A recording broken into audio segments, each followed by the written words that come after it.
नहीं समझ में आया तो सिर्फ इतना समझो कि 1/x इन्फिनिटी को अप्रोच करेगा, यानी कि x पे आप चलते जाओ इन्फिनिटी पे, भाई कहीं भी जाओगे हमें set of value of y लेनी है ना, तो y तो -1 से 1 के बीच में मिलेगा कहीं ना कहीं।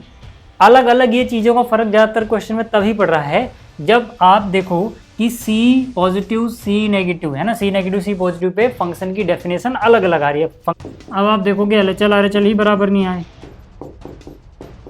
तो इसका मतलब लिमिट ही एग्जिस्ट नहीं करती। हेलो वेलकम, क्या हाल चाल। तो देखो यार, पिछला जो लेक्चर था उसमें हमने प्रश्नावली 5.1 के क्वेश्चन नंबर 12 तक सॉल्व कर लिया था। यहाँ पे हम क्वेश्चन नंबर 13 से 25 तक का सॉल्यूशन देखने वाले हैं। जो क्वेश्चन बच जाएंगे वो हम अगले लेक्चर में देखेंगे। अब यहाँ पर देखो यार, जब आप इन क्वेश्चंस को कर रहे होते हो तो आप में से कुछ बच्चों के दिमाग में ये रहता है कि कब हम LHL RHL अलग से निकालते हैं और कब हम डायरेक्ट ये निकाल देते हैं। और भी कुछ बच्चों के दिमाग में कन्फ्यूजन रहता है कि कभी कभी हम लिमिट को h इन्वॉल्व करके निकालते हैं, h गोज टू 0 इस वाले तरीके से निकालते हैं, और कभी कभी हम डायरेक्ट ऐसे निकाल ले रहे हैं या फिर ऐसे निकाल ले रहे हैं। तो कब कौन सा तरीका अपनाना है इसके बारे में कई बच्चों की कन्फ्यूजन रहती है। तो पहले मैं ये कन्फ्यूजन दूर कर देता हूँ। हालांकि मैंने पिछले लेक्चर में थोड़ा सा बताया था, बट फिर भी कुछ बच्चों के दिमाग में कन्फ्यूजन है, ठीक है। और फिर क्वेश्चन नंबर 13 से शुरू करेंगे। तो देखो यार, सबसे पहली बात जो मैंने आपको बताई थी वो ये थी, याद करो पिछले लेक्चर में, कि अगर आपके पास मान लो f(x) कोई फलन है और C पे इसकी कॉन्टिन्यूटी चेक करनी है, मतलब C बिंदु पे ये सतत है कि नहीं। तो सबसे पहले आप क्या देखोगे कि जो बिंदु C है जिस पे सतत है या नहीं पूछा जा रहा है वो इसके प्रांत में ही होना चाहिए, है ना। अगर C इसी फलन के प्रांत में है तभी हम वहाँ पे चेक करेंगे। तो यहाँ पे आप चेक कैसे करते हो, आप लिमिट निकालते हो जब x C को अप्रोच कर रहा हो, है ना, limit x goes to C f(x), ये आप लिमिट निकाल लोगे और आप देखोगे क्या ये f ऑफ C के बराबर आ रहा है। अगर ये आ रहा है ना, यदि ऐसा है तो हम कहेंगे कि x बराबर C पर जो फलन है वो सतत होगा। ये तो हो गई कॉन्टिन्यूटी की डेफिनेशन, है ना, मैथमेटिकल डेफिनेशन। लेकिन कन्फ्यूजन क्या आती है कि कई बार हम डायरेक्ट ऐसे नहीं निकालते, है ना। हम क्या करते हैं, हम LHL, है ना, इसे बोलेंगे, देखो LHL जो ये लिखा हुआ है ये LHL है और ये RHL है, ठीक है। हम LHL अलग से निकालते हैं, यानी जब x goes to C negative, यानी कि C को ये लेफ्ट से अप्रोच कर रहा हो, और RHL अलग से निकालते हैं x goes to C positive, यानी कि जब वो राइट से अप्रोच कर रहा हो, है ना। और फिर देखते हैं कि ये दोनों बराबर हैं क्या। तो देखो यार, अगर आपने लिमिट पढ़ी थी तो आपको पता होगा कि लिमिट एग्जिस्ट ही तब करती है जब ये दोनों चीज़ आपस में बराबर हो, यानी कि ये दोनों चेक करने का मतलब क्या हो रहा है कि यही चेक किया जा रहा है, ये दोनों बराबर होंगे तभी ये आएगा। लेकिन हर क्वेश्चन में हम अलग अलग ये क्यों नहीं निकालते, है ना, क्योंकि देखो यार, अलग अलग ये चीज़ों का फर्क ज़्यादातर क्वेश्चन में तभी पड़ रहा है जब आप देखो कि C पॉजिटिव C नेगेटिव, है ना, C negative C positive pay function की डेफिनेशन अलग अलग आ रही है, फंक्शन की जो परिभाषा है वो बदल जा रही है। तो अगर C नेगेटिव पे फंक्शन अलग परिभाषा रखता है, C पॉजिटिव पे अलग परिभाषा रखता है, तो हम कहेंगे कि वहाँ पे LHL RHL अलग से निकालना जरूरी है, नहीं तो आप ऐसे ही निकाल लो, है ना। इसके ऊपर मैंने आपको बहुत सारे एग्जाम्पल कराए थे, जैसे कि मान लो यार f ऑफ x जो है ना वो ये है 2x + 3, और आपको बोल दिया कि भैया x बराबर 5 पे निकालो, बताओ कि ये सतत है कि नहीं। अब आप मुझे बताओ यार कि 5 प्लस की बात करूं या 5 माइनस की बात करूं, x चाहे इसको अप्रोच करे या फिर इसको अप्रोच करे, f ऑफ x तो यही रहेगा ना भाई, f ऑफ x तो 2x + 3 रहेगा ना। मतलब यहाँ पे 5 प्लस लो 5 माइनस लो कोई दिक्कत नहीं है, फंक्शन की परिभाषा वही रहती है, नहीं बदलती है। तो यहाँ पे अलग अलग निकालने की जरूरत नहीं है, आप डायरेक्ट x गोज टू 5 एक ही बार में ना लिमिट ये निकाल सकते हो, है ना। लेकिन वो ऐसे क्वेश्चन में करोगे जहाँ पे फंक्शन की परिभाषा बदलती नहीं है। लेकिन क्या हो कि फंक्शन की परिभाषा बदल जाए, जैसे मान लो f ऑफ x अगर मान लो आपको ऐसे दे दिया कि भाई f ऑफ x आता है या फिर x² आता है, डिपेंड करता है कि अगर x 1 से बड़ा या बराबर है और x अगर 1 से छोटा है। अब आप देखोगे ना, 1 से हल्का सा कम करोगे तो आपको f ऑफ x, है ना, f ऑफ x x² के बराबर मिलेगा, और अगर आप 1 प्लस कर दोगे हल्का सा, है ना, तो 1 से बड़ा, है ना, तो यानी कि अगर x इसको अप्रोच कर रहा है या फिर इसको अप्रोच कर रहा है तो अलग अलग डेफिनेशन मिल रही है, ठीक है। तो जब अलग अलग डेफिनेशन मिले, 1 माइनस पे डेफिनेशन ये मिलेगी f x x² है, 1 प्लस पे डेफिनेशन ये मिलेगी f ऑफ x x के बराबर है। तो जब अलग अलग डेफिनेशन मिलेगी तब वहाँ जरूरी आता है कि हम LHL RHL अलग से चेक कर लें। पहली कंफ्यूजन दूर हो गई होगी कुछ बच्चों की, है ना। अभी हम क्वेश्चन करेंगे तो और हो जाएगा सही आपका, ठीक है। इसके अलावा बहुत बार आप देखोगे कि भाई अगर हमें LHL और RHL निकालना पड़ भी रहा है ना, तो हमारा काम चल जाता है यहीं से, x गोज टू C गया, f ऑफ x हमने निकाल दिया, लिमिट निकल गई। और कई बार आप देखोगे यार ऐसे नहीं निकाल रहे हम निकाल रहे हैं h को इन्वॉल्व करके, कहानी में h लेके आ रहे हैं, जहाँ पे हम कह रहे हैं h बहुत ही छोटी वैल्यू है कोई, जैसे 0.00000 डैश डैश डैश कहीं जाके मान लो 1 आता हुआ, ये हमने लिमिट वाले चैप्टर में पढ़ा था क्लास 11th में, है ना। तो ऐसा क्यों कर रहे हैं, और वहां पे फिर x की जगह c माइनस एच आ जा रहा है। और ऐसे अगर मैं राइट हैंड लिमिट की बात करूं तो x goes to c positive, और यहाँ पे जो x था इसकी जगह c प्लस एच आ जा रहा है। देखो ये सेम ही चीज है ना, ये चीज सेम है आपस में, ये चीज सेम है आपस में। ये इसका और प्रिसाइज तरीका है निकालने का, है ये वही, है ना, है ये वही, लिमिट ही निकाली जा रही है लेकिन थोड़ा और प्रिसाइज है। कहने का मतलब क्या होगा सर कि देखो अगर x मान लो यहाँ पर क्या हो रहा है, x c को अप्रोच कर रहा है लेफ्ट से, है ना, एग्जैक्टली c के बराबर तो नहीं है, तो यहाँ पर मैंने क्या किया, मैंने तो x की जगह ही ये पुट कर दिया। तो अगर x c के बराबर नहीं है तो यार x बराबर c तो लिख नहीं सकता, क्योंकि x c को लेफ्ट से अप्रोच कर रहे हैं, हल्का सा कम है, वो हल्का सा कम क्या है h बहुत छोटी वैल्यू, तो उसको माइनस कर देनी, x की जगह c माइनस एच आ गया। ऐसे ही यहाँ पर क्या भाई, अगर x मान लो c को राइट से अप्रोच कर रहा है तो क्या मैं x बराबर c मान लूँ, नहीं यार, बराबर तो नहीं है एग्जैक्टली, थोड़ा सा अंतर है, कितने का अंतर है, h का, तो h प्लस कर दो, h बहुत छोटी वैल्यू है ना। तो यहाँ पर क्या हो जाएगा, x की जगह c प्लस एच आ जाएगा, तो x की जगह c प्लस एच आ गया, और h क्या बहुत छोटी वैल्यू, बहुत माइन्यूट सी वैल्यू है। बात क्लियर हुई। तो चाहे आप ऐसे निकाल रहे हो ऐसे निकाल रहे हो, आप लिमिट की ही बात कर रहे हो, और ये जो अलग अलग तरीके हैं बस लिमिट को एग्जिस्ट कर रही है कि नहीं कर रही चेक करने की, हमारा मेन मकसद हमेशा ही रहता है कि भाई अपने पास लिमिट आ जाए, है ना, अपने पास क्या आ जाए, लिमिट आ जाए। खैर अगर ये इतनी चीज़ें समझ में आ गई हैं तो अभी क्वेश्चन करेंगे, आपको और क्लियर हो जाएगा, टेंशन बिल्कुल मत लेना। अब देखो यहाँ से क्वेश्चन शुरू करते हैं। क्वेश्चन में है ना, क्वेश्चन नंबर 12 तक हम कर चुके हैं, क्वेश्चन नंबर 1 से 12 ये मैं बता चुका हूँ आपको, और यहाँ पे क्वेश्चन नंबर 13 है जहाँ से मैं शुरुआत कर रहा हूँ। एक बात और, टेलीग्राम पे इस लेक्चर की पीडीएफ मिल जाएगी, अब वहाँ से इसको डाउनलोड कर लेना, ठीक। चलिए शुरुआत करते हैं। यहाँ पर क्या कह रहा है कि क्या एफ ऑफ एक्स जो कि ये दिया गया है, ठीक है, ये फलन एक सतत फलन है कि नहीं, ठीक है। अब यहाँ पर ये संतत या सतत है कि नहीं, ठीक है। अब हम क्या बोलेंगे कि यार देखो यहाँ पे हम बनाएंगे केस, है ना, हम बनाएंगे केस। तो केस कौन कौन सा बनेगा, यहाँ पे मैं बना रहा हूँ केस 1। फर्स्ट केस क्या होगा भाई, हम बोलेंगे जब x लेस देन 1 हो, है ना, जब x लेस देन 1 है तब क्या है भाई एफ एक्स, तब क्या है एफ ऑफ एक्स, बताओ मुझे। अगर यार x को मैं 1 से छोटा कंसीडर कर रहा हूँ तो ये वाली परिभाषा यूज होगी ना, x प्लस 5, ठीक है।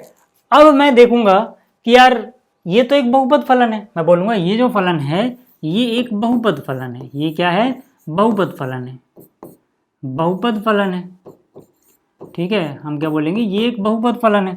बहुपद फलन आपको पता होगा कि सतत होते हैं या संतत होते हैं, ठीक है, क्लियर होगी बात, मतलब ये कॉन्टिन्यूअस है, बहुपद फलन इसलिए संतत है। मैं शॉर्ट में लिख रहा हूँ, आप पूरा लिख सकते हो, यह एक बहुपद फलन है, सतत है ना, for all x less than 1 के लिए, क्योंकि ये वाला केस तभी है जब ये है। अब आप कहोगे सर आपने ऐसे तो नहीं करके दिखाया, मैं कहूँगा ऐसे करोगे तो भी वही आंसर आएगा, लेकिन मैंने आपको पिछले लेक्चर में बताया भी था, याद करो, कि जो बहुपद फलन आपको दिख जाए आप उसको डायरेक्ट लिख सकते हो कि वो संतत है, ठीक है, क्लियर होगी बात, वो कॉन्टिन्यूअस है, ठीक है ना। हाँ, अब अगर मान लो कि ये कोई ऐसा क्रिटिकल पॉइंट होता है ना, जैसे कि ये 1 से हल्का सा छोटा करोगे ये डेफिनेशन, 1 से हल्का सा बड़ा करोगे ये डेफिनेशन, तब हम वहां पे इसको बहुपद नहीं मानेंगे, क्योंकि बहुपद फंक्शन अपनी परिभाषा नहीं बदलता है।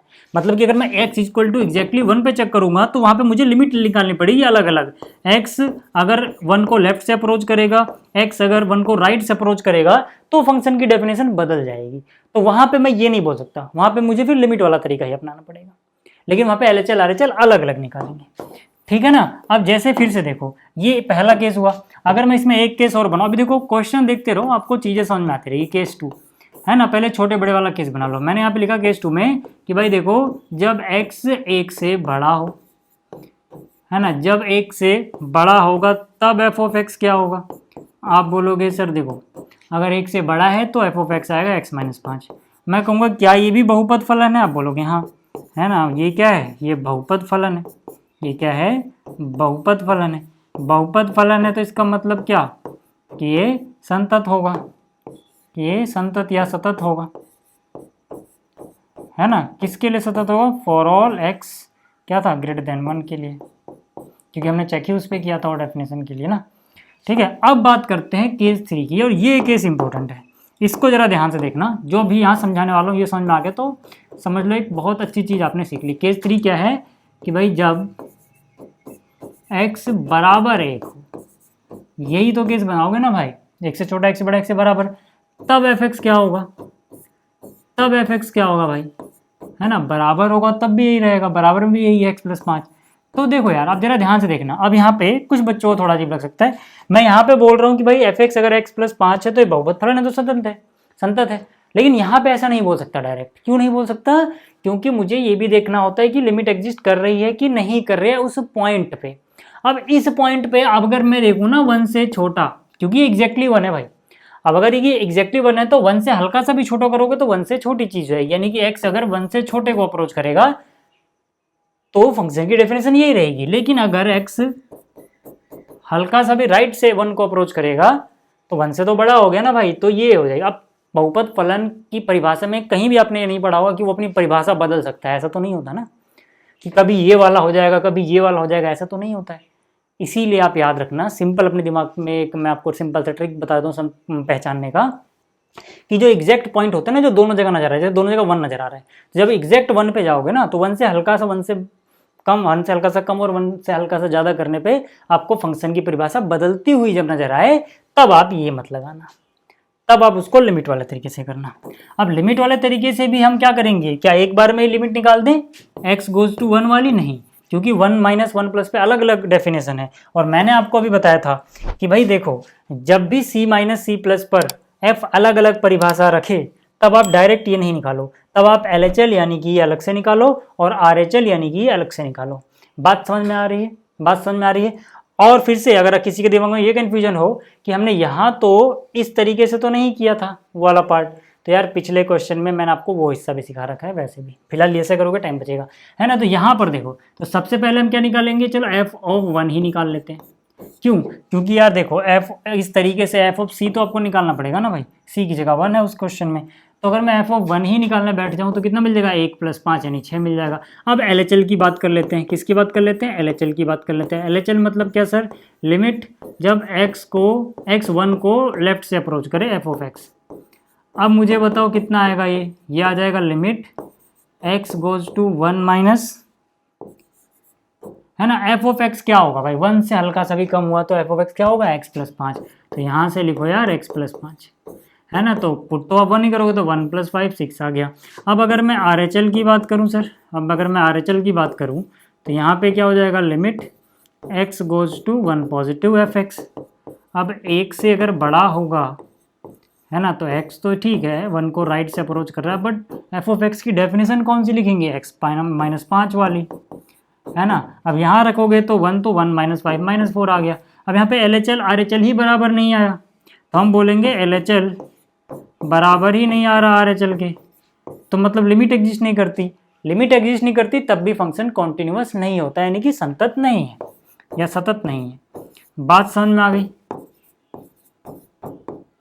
लेकिन कहाँ पर नहीं है ये भी लिखना पड़ेगा, x बराबर 1 पे, है ना, इसका मतलब x बराबर 1 पर फलन सतत नहीं है। मैंने इसको थोड़ा सा और अच्छे से लिख देता हूँ, है ना, इस जगह नहीं है, यहाँ पर 1 पर, है ना, फलन यानी कि f सतत नहीं है। थोड़ा छोटा कर दूँ ताकि दिख जाए, है ना। अब स्क्रीनशॉट ले लो इसका।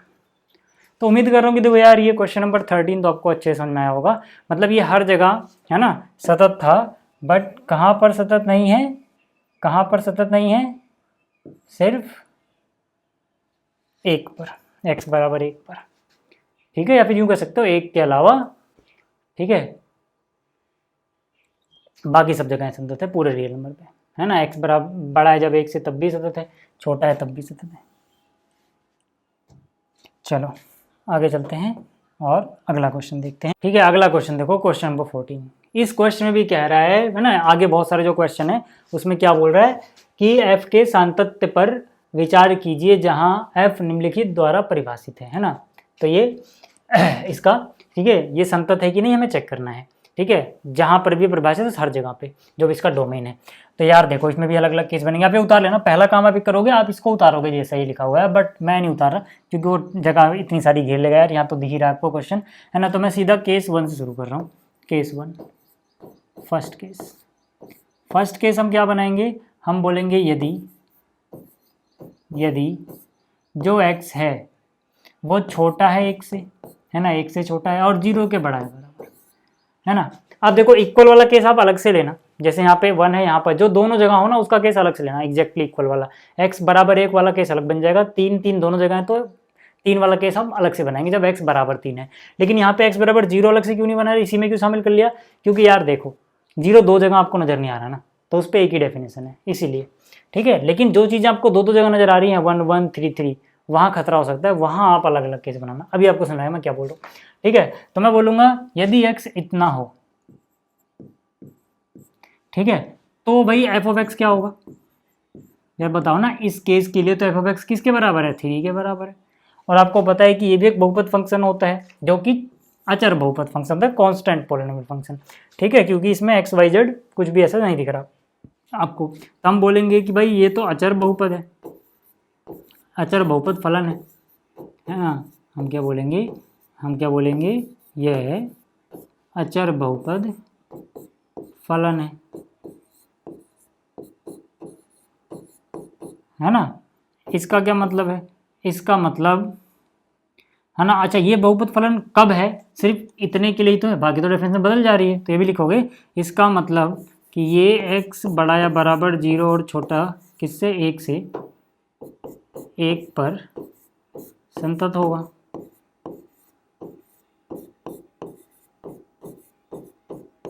बात समझ में आ गई, यहाँ तक बात समझ में आ गई, ठीक है। अब आगे चलते हैं, दूसरा केस बना लेते हैं, चलो, है ना। केस 2, यहाँ पे मैं लिख रहा हूँ केस 2। केस 2 कौन सा बनाओगे, यहाँ पे लिखोगे यदि x 1 से बड़ा हो 3 से छोटा हो, है ना। इक्वल तो अभी भी नहीं आया इसमें किसी में भी, ठीक है ना। यदि इतना हो तो हम क्या बोलेंगे भाई, तो हम बोलेंगे भाई एफ ऑफ एक्स की डेफिनेशन ही बदल गई। ये तो 3 था लेकिन इसके लिए क्या है, 4 है। फिर से वही चीज़ यार, फिर से वही क्या, हम बोलेंगे ये तो अचर बहुपद फंक्शन है भाई, उसमें भी तो अचर ही आ रहा है ना, अचर बहुपद फंक्शन है ना। इसका मतलब क्या, इसका मतलब कि जो भी आपने केस लिया था, यानी कि x जब 1 से बड़ा और 3 से छोटा है ना, पर f क्या होगा, संतत होगा। अब देखो, अब आगे चलते हैं। अब देखो यहाँ पे जहाँ तक हम आए हैं, है ना, 0 से बड़ा बराबर 1 से छोटा, इसमें देखो यहाँ से 0 से 3 तक कवर कर लिया ना, यहाँ पे 0 से 1 तक गए थे और फिर यहाँ पर 1 से 3 तक आ गए। अब इसमें देखो इक्वल टू किन किन पे आ रहा था, इक्वल टू यानी इक्वल यहाँ पे 1 पे आ रहा, 0 पे आ रहा था, लेकिन 0 दो जगह नहीं है तो उसको छोड़ दो, है ना। 1 यहाँ पर भी है, यहाँ पर भी है, तो x बराबर 1 वाला केस अलग से बनेगा। तो केस नंबर 3, थर्ड केस में, है ना, x बराबर 1 पर, x बराबर 1 पर एफ ऑफ एक्स क्या होगा भाई, x बराबर 1 पे एफ ऑफ एक्स क्या होगा, x बराबर 1 पे एफ ऑफ एक्स क्या होगा, 3 के बराबर। तो यहाँ पर मैं क्या बोल दूँ इसको, ऐसे बोल सकता हूँ क्या कि भाई ये तो अचर बहुपद है, इसलिए नहीं भाई, मुझे अलग से चेक करना पड़ेगा। क्यों, क्योंकि यहाँ पे अगर आप देखोगे 1, क्योंकि दोनों जगह है, तो 1 - 1 प्लस पे अलग अलग डेफिनेशन मिलेगी फंक्शन की, तो भाई यहाँ पे वैसे काम नहीं चलेगा। तो यहाँ पे आपको LHL अलग से निकालना पड़ेगा, RHL अलग से निकालना पड़ेगा, और अगर LHL RHL बराबर आ भी गए तो आपको एफ ऑफ सी भी निकालना पड़ेगा। लेकिन अगर LHL RHL बराबर नहीं आए तो एफ ऑफ सी वाले स्टेप छोड़ भी सकते हो, है ना। कहने का मतलब है ये कि आपने LHL निकाला, RHL निकाला, ये दोनों बराबर है, मतलब ये एग्जिस्ट कर रही है, फाइनाइट है, फिर आपको एफ ऑफ सी निकालना पड़ेगा। लेकिन अगर ये दोनों ही बराबर ना है तो वो निकालो ही मत, सीधा बोल सकते हो आप, ठीक है। तो यहाँ से गया लिमिट x गोज़ टू 1 को लेफ्ट से एफ एक्स, ये कितना हो जाएगा, देखो ये हो जाएगा limit x goes to 1 negative, f x की वैल्यू क्या भाई, एफ एक्स तो कांस्टेंट पॉलिनोमियल है ना, अचर बहुपद है, तो इसमें x है ही नहीं, खैर तो 1 पुट करने पर कोई फर्क नहीं पड़ना, 3 ही आंसर आना है, ठीक है। ऐसे अगर मैं RHL निकालूँ, limit x goes to 1 positive f x, तो फिर से इसको फ़र्क नहीं पड़ना, limit x goes to 1 plus, है ना, 1 प्लस मतलब 1 से हल्का सा ही बड़ा हुआ, तो मतलब ये लगेगा, यहाँ 4 आ जाएगा। अब आप देखोगे LHL RHL ही बराबर नहीं आ रहा, है ना, मतलब क्या कि यहाँ पे लेफ्ट हैंड लिमिट ही बराबर नहीं आ रही राइट हैंड लिमिट के, तो लिमिट ही एग्जिस्ट नहीं करती। लिमिट एग्जिस्ट नहीं करेगी तब भी फंक्शन संतत नहीं होता। कहाँ पर? 1 पर, यानी कि x बराबर 1 पर जो फलन है ये संतत नहीं है। यहाँ तक बात क्लियर हो रही है क्या? अभी हम कहाँ तक पहुँचे भाई? अभी हम यहीं तक पहुँचे हैं, है ना। अब अगला केस देखो, अब अगला केस, ठीक है। कहाँ करूँ? यहीं कर दूँ क्या? 1 मिनट रुको यार, थोड़ी जगह तो बन रही है इधर, है ना, यहाँ हो जाएगा।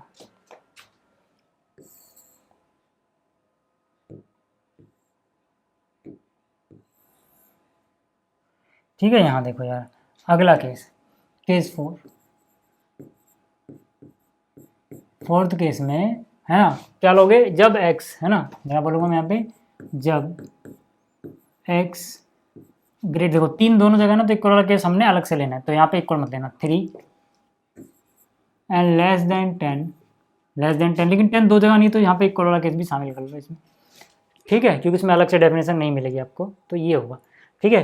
अब हम क्या बोलेंगे, अगर ऐसा हो तो एफ ऑफ एक्स क्या होगा, तो एफ ऑफ एक्स क्या होगा, ठीक है। तो यहाँ पे एफ ऑफ एक्स 5 के बराबर आएगा। फंक्शन की डेफिनेशन बदलेगी नहीं इस रेंज में, है ना, मतलब जब भी एक्स की वैल्यू यहाँ से यहाँ तक है इस प्रांत में, तो यहाँ से हम क्या बोलेंगे फिर से यार, ये वही कि भाई ये अचर बहुपद फंक्शन है ना, तो वही यार लिख दो लाइन यही वाली, छाप दो कि ये अचर बहुपद फंक्शन है, ठीक है, ये अचर बहुपद फंक्शन है, इसका मतलब इस केस में लिख लेना जब इसमें संतत होगा। अब एक केस और बच गया, कौन सा? केस 5, है ना। अब आप देखो केस 5, x बराबर 3 पर, है ना, जब एग्जैक्टली 3 के बराबर है ना, 10 पे अलग से क्यों नहीं डेफिनेशन नहीं बदल ली, लेकिन 3 वहाँ भी यहाँ भी, तो 3 + 3 - पे बदल जाएगा, x बराबर 3 पर, ठीक है, एफ ऑफ एक्स, ठीक है, x बराबर 3 पर डायरेक्ट निकाल दे रहा हूँ मैं, लिमिट ही निकाल दे रहा हूँ, लिमिट, है ना, क्योंकि यहाँ पे LHL RHL अलग से निकालना पड़ेगा, x goes to 3 negative f x. अब मुझे बता दो limit x goes to 3 negative पे क्या डेफिनेशन लो फंक्शन की, है ना, 3 नेगेटिव मतलब 3 से हल्का सा लेफ्ट, 3 को लेफ्ट से अप्रोच कर रहा है x, 3 से हल्का सा भी कम होगा भाई तो ये मिल जाएगा, यानी 4।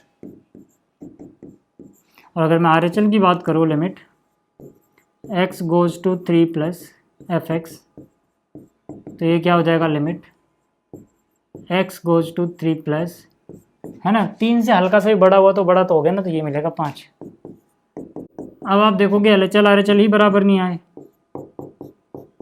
तो इसका मतलब लिमिट ही एग्जिस्ट नहीं करती, लिमिट एग्जिस्ट नहीं करती तो संतत नहीं है, ठीक है। तो हम बोलेंगे x बराबर 3 पर जो फलन है ये संतत नहीं है भाई, ये संतत नहीं है, ठीक है। अब अगर आपको स्क्रीनशॉट चाहिए तो इसको मैं हल्का सा छोटा कर देता हूँ और फिर आप इसका स्क्रीनशॉट ले लो, फिर अगला क्वेश्चन करते हैं, क्वेश्चन नंबर 15 करते हैं।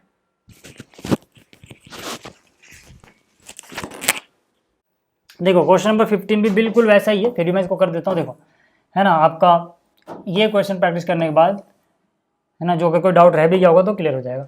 तो यहाँ पर देखो यार, अलग अलग केस बनेंगे, पहले आप ये उतार लेना, है ना, तो हमें चेक करना है कि संतत है कि नहीं, है ना, जहाँ पे डिफाइंड है उस पूरे में, तो ये यहाँ से लेके यहाँ तक डिफाइंड है भाई, ठीक है। तो केस 1, फर्स्ट केस देखो, फर्स्ट केस में क्या बोलेंगे, जब x जो है 0 से छोटा हो तब एफ ऑफ एक्स क्या है, 2x है ना, अगर x 0 से छोटा है तो एफ ऑफ एक्स क्या है भाई, 2x है, तो ये तो बहुपद फलन है ना, वो भी, है ना, तो यहाँ पे हम बोलेंगे कि ये बहुपद फलन है,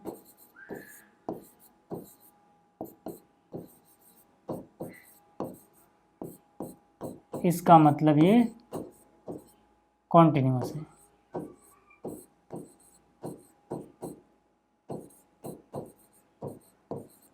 ठीक है। x छोटा है जब, तभी तो डेफिनेशन थी ना, इसलिए लिखना पड़ेगा।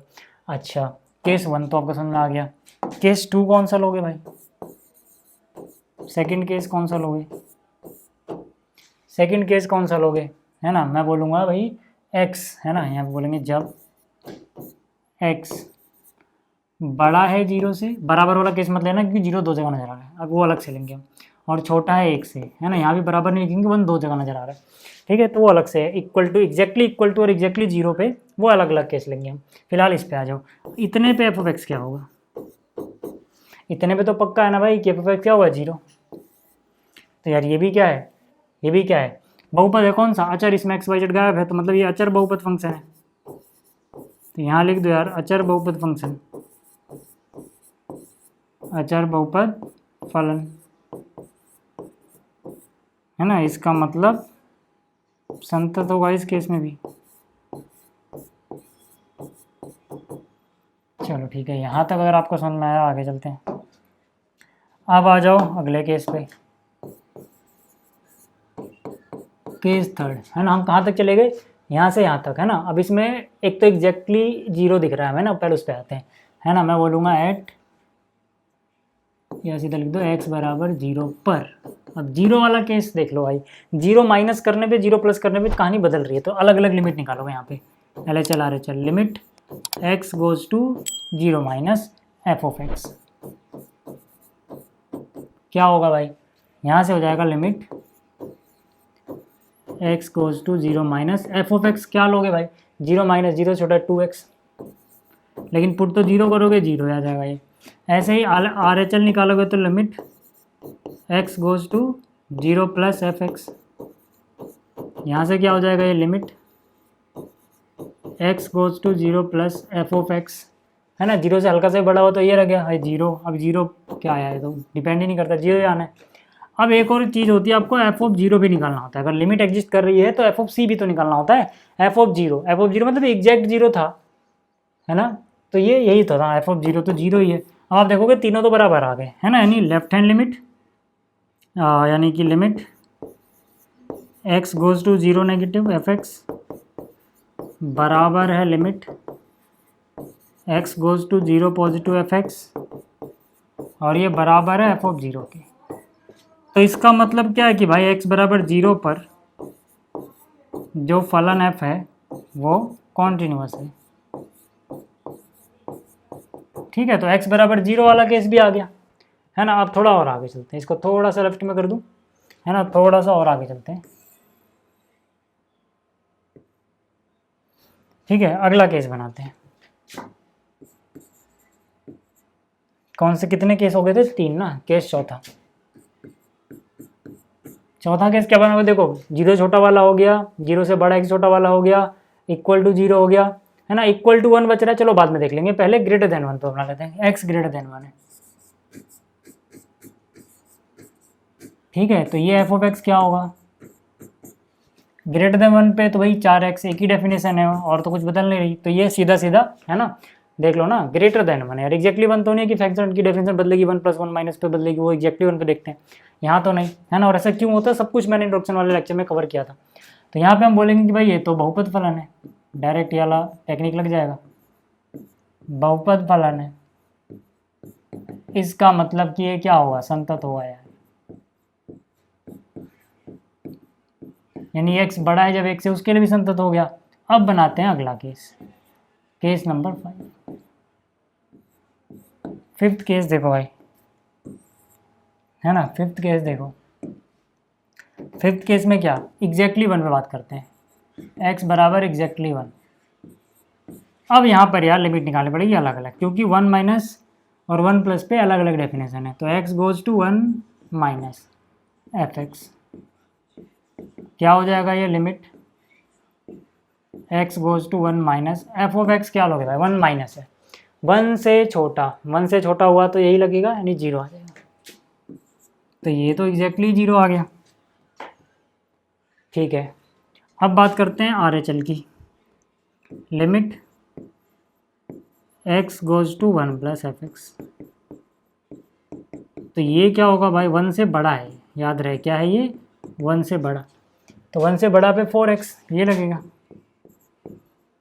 तो ये कितना हो जाएगा, ये तो 4 हो जाएगा। अब आप देखोगे LHL RHL बराबर ही नहीं आया, वो 0 दे रहा है, ये 4 दे रहा है, तो एफ ऑफ सी चेक ही नहीं करो, सीधा लिखो यार ये दोनों बराबर ही नहीं है। अब इसका मतलब x बराबर कितना, 1 पर, फलन यानी कि f संतत नहीं है।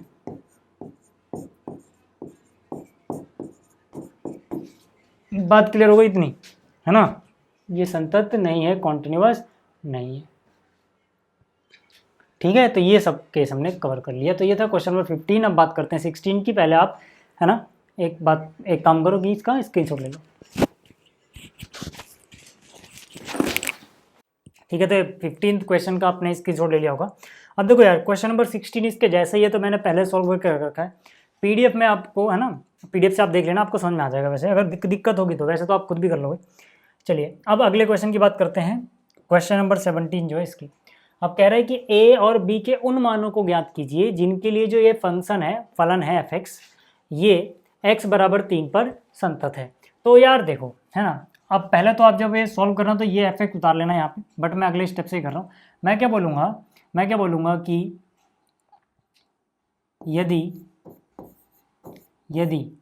x बराबर 3 पर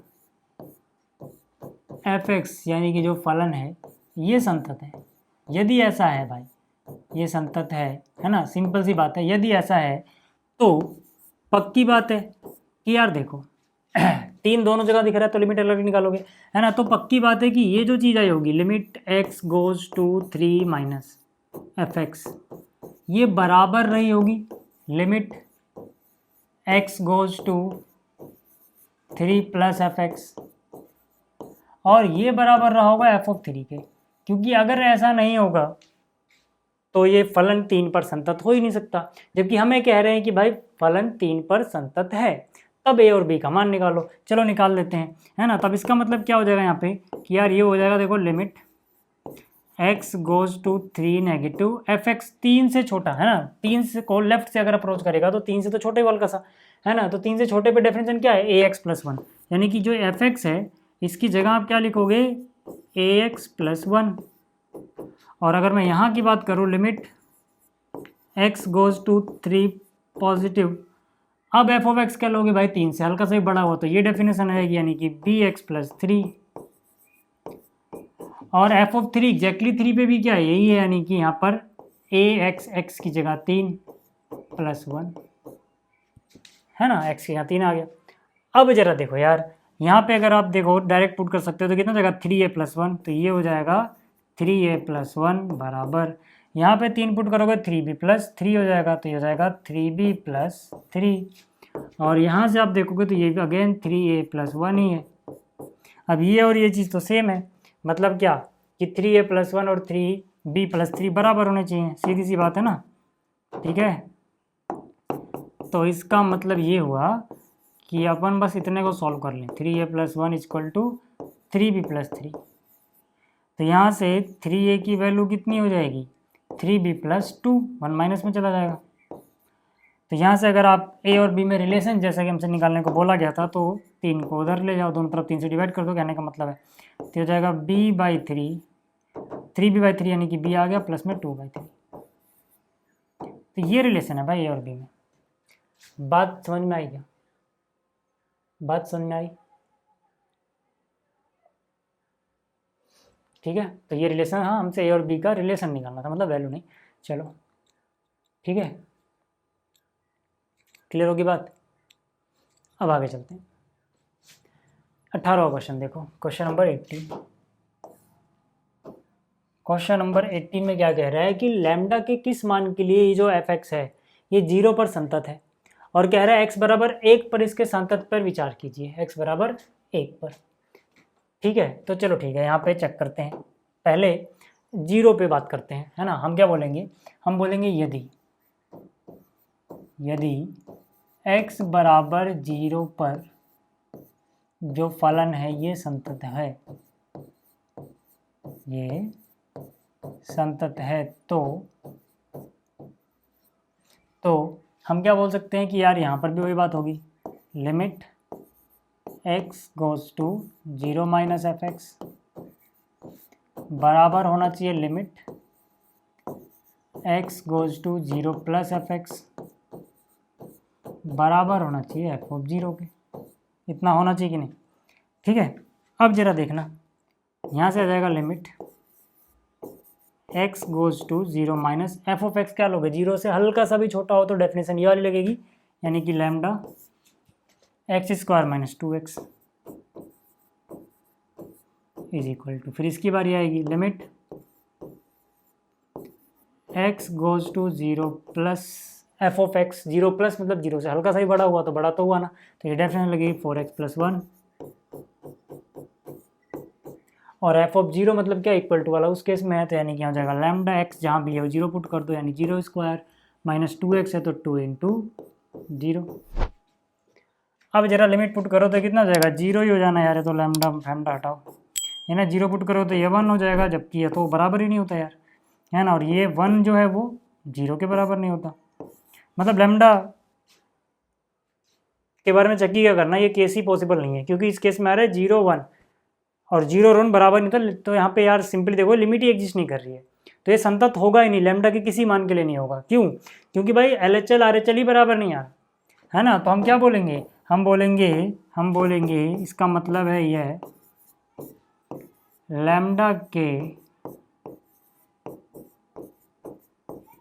किसी भी मान के लिए संतत नहीं होगा भाई। बात समझ में आ गई यहाँ तक, ठीक है, यहाँ तक बात आपको समझ में आई होगी, थोड़ी जगह बना लेते हैं, और फिर 1 पर भी चेक करने को बोला था ना, उसकी बात करते हैं, है ना, कि 1 पर आपके क्या विचार हैं, ये बोला गया था, ठीक है, तो यहाँ पे हम लिखते हैं x बराबर 1 पर,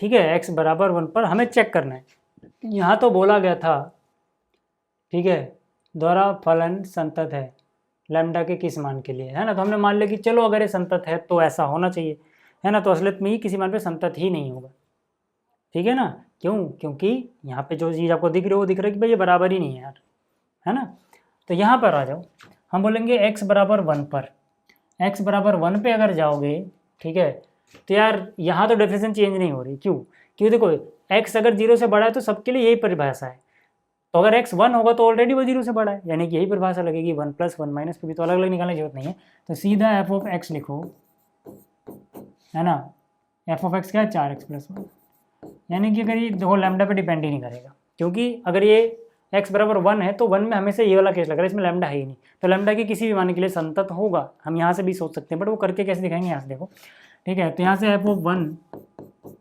कितना हो जाएगा भाई, ठीक है, एफ ऑफ 1 कितना हो जाएगा, x की जगह अगर मैं 1 पुट करूँ तो 4 और 1 5, ये हो गई पहली डेफिनेशन, दूसरा क्या, लिमिट अलग अलग निकालने की जरूरत है क्या, LHL RHL नहीं यार, डायरेक्ट निकाल दो, f x goes to 1 f x, क्यों, क्योंकि 1 माइनस देखो 1 प्लस देखो, ये दोनों ही 0 से तो बड़े हैं ना यार, और हमें पता है कि 0 से बड़े के केस में यही वाला, है ना, तो LHL RHL अलग से निकालने से कोई फ़ायदा नहीं है, निकालोगे तो गलत भी नहीं है, पर उतना टाइम क्यों लगाना, ठीक है, तो यहाँ से कितना हो जाएगा, limit x goes to 1, f of x कौन सा लगेगा, ये वाला 4x प्लस 1, तो ये कितना हो जाएगा भाई, हो जाएगा 5, है ना, तो यहाँ से आप देख पा रहे होगे कि limit x goes to 1 f x बराबर है एफ ऑफ 1 के, इसका मतलब लैम्डा पे डिपेंड ही नहीं कर रहा ना, लैम्डा तो कहीं आया ही नहीं यहाँ पे, तो हम बोलेंगे for all lambda belongs to R, lambda कुछ भी रख लो उस पर डिपेंड ही नहीं करता, या फिर यूँ कह दो यार लैम्डा कोई भी मान रखो रियल नंबर से, है ना, जो फलन एफ है ये संतत रहेगा,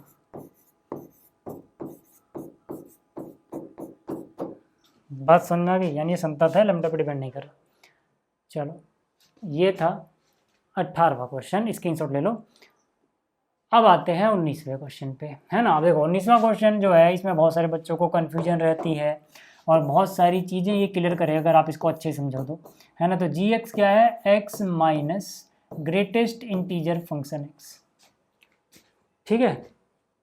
अब ये महत्तम पूर्णांक फलन जो है ग्रेटेस्ट इंटीजर जो फंक्शन है कैसे काम करता है मैंने आपको बताया था। इसके अंदर आप कोई भी रियल नंबर पुट करोगे, जो भी आपने रियल नंबर पुट किया माइनस इन्फिनिटी से लेके वहाँ तक जो भी इससे सबसे बड़ा पूर्णांक मिलेगा वो आपको रिटर्न कर देगा, है ना। जैसे कि मान लो अगर आपने पुट कर दिया 2.1, तो ये माइनस इन्फिनिटी से चेक करता हुआ आएगा, 2.1 से आगे नहीं जा सकता, है ना। इससे राइट में तो जा ही नहीं सकता। तो अपने लेफ्ट में देखिएगा, यहाँ तक आने में मुझे सबसे बड़ा इंटीजर कौन मिला, सबसे बड़ा पूर्णांक कौन मिला। जैसे यहाँ पे 2 रहेगा, यहाँ पे 1 रहेगा, यहाँ 0, इससे पीछे तो छोटे होते जाएंगे सब कुछ, है ना। 3 पे जा नहीं सकता है क्योंकि ये इसकी लिमिट है, यहीं पे आकर रुक जाएगा। तो सबसे बड़ा पूर्णांक क्या मिला, 2, तो ये 2 रिटर्न कर देगा, है ना। अगर किसी ने मान लो 1.99999 पुट कर दिया तो ये 1 रिटर्न कर देगा, 2 तक तो पहुँचे नहीं ना। किसी ने अगर इंटीजर ही यानी कि पूर्णांक ही रख दिया तो पूर्णांक आ जाएगा, 5 रखोगे तो 5 है।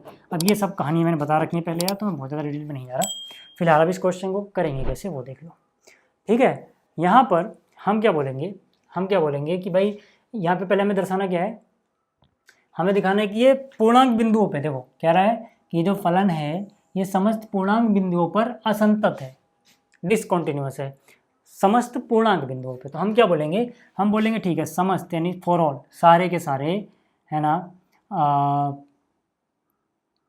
ऐसा मान लेते हैं कि माना, रुको इसको ऐसे करते हैं, माना ए जो है कोई पूर्णांक है। अब पता है ना जेड क्या होता है, पूर्णांक होता है, ये आपको पता होना चाहिए भाई, है ना। ए मान लो कोई पूर्णांक है यार, हम सिर्फ पूर्णांक की बातें कर रहे हैं, क्यों, क्योंकि जो पूर्णांक नहीं है, नॉन इंटीजर जो है उसके बारे में पूछा ही नहीं कुछ, तो हम क्यों मेहनत करें सब पे चेक करने की, ठीक है। पूर्णांक है तो आप मुझे बताओ कि भाई जी ए कितना होगा। एक्स की जगह ए पुट कर दोगे, इसकी जगह ए पुट कर दोगे। अब आपको पता है कि अगर इसके अंदर ही कोई पूर्णांक रख दोगे तो खुद ही एक पूर्णांक है, तो ये पूर्णांक ही दे देता भाई।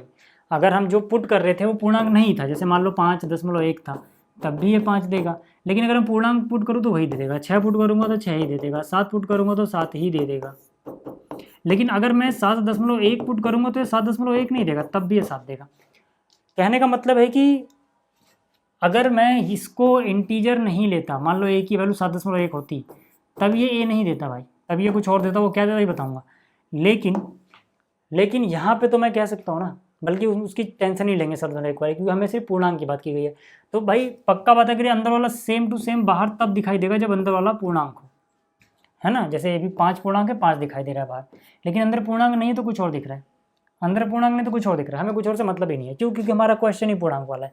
तो अगर अंदर पूर्णांक है तो वो क्या देगा, आपको समझ में आ गया होगा, पूर्णांक ही देगा, है ना। यानी कि अगर ए कोई पूर्णांक हो तो ये वाली जो चीज़ होगी वो ए ही देती है भाई, ये बस आपको समझाना चाहिए। अगर आपको ये समझ में आ रहा है तो ये समझ में आएगा ए माइनस ए यानी कि 0 आ जाना है। तो जी ऑफ ए कितना आ जाना है, 0। यहाँ तक बात समझ में आ गई। ये पहली चीज़ इंपॉर्टेंट है, समझ जाना, इक्वेशन 1 मान लो, ठीक है। यहाँ तक बात समझ में आई, यहाँ तक बात समझ में आई। अच्छा अब ज़रा इसकी लिमिट निकालें हम, ठीक है। अब लिमिट निकालो इसकी, ठीक है। मैंने क्या कहा, मैंने कहा लिमिट क्या अलग अलग निकालना चाहिए, ए माइनस ए प्लस, बिल्कुल। क्यों, क्योंकि इसमें ए प्लस करोगे ए माइनस करोगे अलग अलग चीज़ देगा। कहने का मतलब है जैसे अगर किसी ने यहाँ पे मान लो 5 रखा तो 5 मिल रहा है, ठीक है। लेकिन 5 माइनस, जब 5 को अप्रोच करोगे लेफ्ट से, ये रखने का मतलब जानते हो क्या होता है कि ये 4.9999 समथिंग। भाई 5 माइनस का क्या मतलब आता है, याद करो क्लास 11th में, ये 5 को अप्रोच कर रहा है, 4.999999 dash dash dash dash dash, ये मतलब है। और 5 प्लस का क्या मतलब समझाता मैंने आपको कि भाई 5.00000 कहीं कहीं कहीं जाके बना रहा होगा। तो यानी कि ये चीज़ें आपको अलग अलग आंसर देंगी। 5 माइनस मतलब ये 4.999 समथिंग है, यानी 5 पे पहुंचा नहीं है, पहुंचना चाह रहा है। जब 5 पे पहुंचा ही नहीं है तो इंटीजर इसे 5 मिला ही नहीं है। जब 5 ही मिला, सबसे बड़ा इंटीजर कौन मिला होगा, 4। माइनस इन्फिनिटी से यहाँ तक आओगे तो 5 तो नहीं मिलेगा ना, सबसे बड़ा 4 ही मिला होगा। लेकिन जब माइनस इन्फिनिटी से यहाँ तक आओगे, यानी इसकी बात अगर हम करें तो 5 से हल्का सा आगे चलेगा, यानी सबसे बड़ा इंटीजर क्या मिला, 5 मिला। बात समझ में आ रही है, बात समझ में आ रही है यहाँ तक। तो एक बात बताओ मुझे, यानी कि यहाँ पर देखो हो क्या रहा है कि अगर ये 5 प्लस था तो 5 मिल गया, लेकिन ये 5 माइनस था तो असलियत में क्या मिला, 5 माइनस 1। अब अगर आपको ये चीज़ समझ में आ रही है तो इसको मैं यहाँ समझाऊँ अगर, तो देखो ध्यान से देखना, आपको समझ में आ जाएगा, ठीक है। यहाँ आएगा f(x) limit x goes to a negative, है ना। ये आपको समझ में आया तो उससे एक समझ में आएगा कि केस 2 बनेंगे ना, LHS वाला अलग से देखो, उसका अलग से, है ना। और यहाँ पे क्या रखोगे, x माइनस दिस, ठीक है। अब देखो अब लिमिट जरा पुट करना, लिमिट पुट करोगे, ध्यान से देखना, लिमिट पुट करोगे तो ये a माइनस, फिर सीधा सीधा a पुट कर दोगे, लेकिन जब यहाँ जाएगा ना ये यहाँ पे, तो ये क्या आंसर देगा, a माइनस 1 दे देगा। ठीक है, इसको आप ऐसे समझ सकते हो अगर समझना है तो। ठीक है, अब ये क्यों दिया, इसने ये क्यों दिया, आप h वाले तरीके से भी समझ सकते हो। देखो यार, मैं आपको सिंपली समझा देता हूँ कि मान लो ये a कोई पूर्णांक है, तो इसके बाद a प्लस आता होगा, इसके पहले a माइनस 1 आता होगा। अब a माइनस का मतलब क्या, आप लिमिट तो a को लेफ्ट से अप्रोच कर रही है ना, a माइनस का मतलब है ये है a माइनस, a से हल्का सा कम, यानी a तक आप पहुँचे ही नहीं हो, आप कहीं ना कहीं यहीं पे रुक गए भाई। हालांकि ये बहुत करीब है, इतना गैप नजर नहीं आएगा, बट समझने के लिए समझो। ठीक है, तो आप a तक तो पहुँचे नहीं, राइट में तो बढ़ ही नहीं पाएगा ना, ये राइट में जाने नहीं देगा, तो सबसे बड़ा इंटीजर इसे कौन मिला, a माइनस 1, इसलिए a माइनस 1 दे देगा। फिर आप कहोगे कि सर क्या हमने इसकी x की जगह फिर a माइनस 1 क्यों नहीं लिखा, क्योंकि वहाँ पे ग्रेटेस्ट इंटीजर फंक्शन नहीं लगा हुआ है, तो वहाँ पर लिमिटिंग वैल्यू होती है। अगर आपने लिमिट वाला चैप्टर अच्छे से पढ़ा तो मैं बोलता हूँ कि वो जो हम पुट कर रहे होते हैं वो आंसर नहीं आता है, जिसको अप्रोच कर रहा होता है, यानी कि अगर x a से बहुत छोटा होता तो किसको अप्रोच कर रहा होता, किसकी तरफ बढ़ना चाह रहा होता, a की तरफ, इसलिए वो a आया। लेकिन यहाँ पर ये फिर से a की तरफ बढ़ना चाह रहा है, लेकिन ग्रेटेस्ट इंटीजर फंक्शन क्या करेगा, a तरफ जाने नहीं देगा, यहाँ तक जैसे ही आएगा a की तरफ नहीं जाने देगा, क्या सबसे बड़ा इंटीजर देता हूँ मैं तो रिटर्न में, सबसे बड़ा इंटीजर भाई यही है, तो यही रखो। बात समझ में आई क्या, ठीक है, तो इस तरह से ये a आ जाएगा। क्लियर होगी बात। अब यहाँ पे अगर आप देखें, इसको सॉल्व करें तो ये क्या हो जाएगा, a minus a 0 minus minus plus 1, तो ये 1 हो जाएगा। तो यहाँ से limit x goes to a minus f x, ये आ गया। ठीक है, अब अगर मैं राइट हैंड लिमिट निकालना चाहूँ, limit x goes to a plus f x, अब क्या होगा भाई, देखो limit x goes to a plus, है ना, फंक्शन क्या था अपना, x minus greatest integer function of x। अब a प्लस पुट करोगे, यहाँ पर तो ग्रेटेस्ट इंटीजर फंक्शन नहीं लगा ना, तो यार limit x goes to a, सीधा x पुट कर दो, कुछ नहीं तो बचपन से करते हुआ ये हो जाएगा।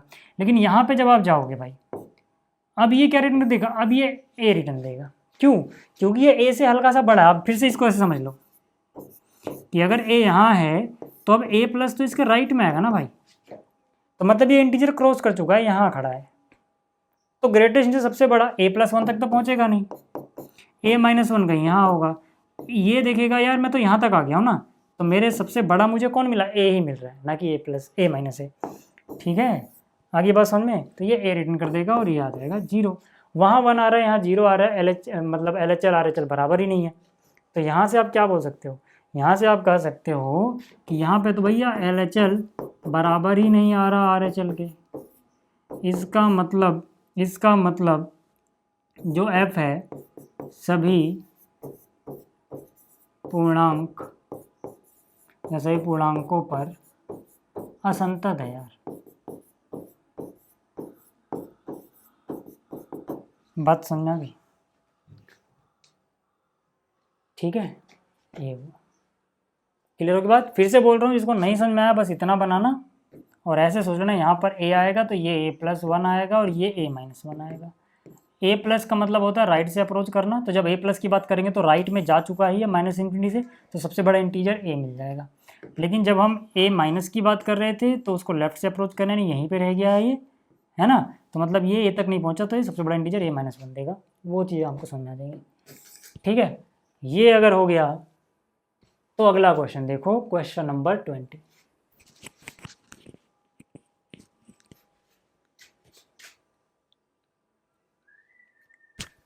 क्वेश्चन नंबर 20 में क्या कह रहा है कि देखो यार, एफ ऑफ एक्स बराबर है x square minus sine x plus 5, x बराबर पाई पर चेक करना है, तो भैया एक्स बराबर पाई पर, है ना, एफ ऑफ पाई निकाल लो जैसे एफ ऑफ सी निकालते थे, तो ये हो जाएगा पाई का स्क्वायर माइनस साइन एक्स की जगह पाई आ गया प्लस 5। अब साइन पाई कितना होता है ये बहुत सारे बच्चों को नहीं पता होता, 0 होते हैं भाई, तो हो जाएगा पाई स्क्वायर तो 0 हो गया प्लस 5 आ गया, है ना। अगर आपको नहीं याद आ रहा तो आप ऐसे याद करो, साइन का ग्राफ पूरा नहीं याद है, इतना तो याद होना चाहिए, ये 0 होता था, है ना, यहाँ पे 90 आता था डिग्री में और पाई/2 रेडियन, और यहाँ कहीं पाई आता था, तो साइन पाई देखो इसको टच कर रहा है, तो यहाँ पे एक्स में वाई देखेंगे तो वाई तो जीरो ही नजर आएगा ना भाई। वाई के लिए आप जिस भी पॉइंट पे, जैसे यहाँ से वाई देखना है तो एक्स देखोगे तो नीचे देखोगे पाई/2 मिलेगा, यहाँ देखोगे तो ये 1 मिलेगा और नीचे -1 मिलेगा यहाँ पर, है ना। लेकिन अगर आप यहाँ हो तो भैया वाई तो ऐसे ही देखोगे ना, वाई पे परपेंडिकुलर डालोगे तो जीरो मिल रहा है। ठीक है, तो ग्राफ से ऐसी चीज़ें आप जल्दी से निकाल सकते हो। ये समझ में आ गया एफ ऑफ पाई। लिमिट की बात करते हैं। लिमिट x गोज टू सी, सी की जगह यहाँ क्या है, पाई है एफ एक्स। बस आप एक काम करना है ना, यहाँ पे हम डायरेक्ट भी कर सकते हैं, इसमें ऐसी बात नहीं है, बट फिर भी आप थोड़ा तरीके से करना। लिमिट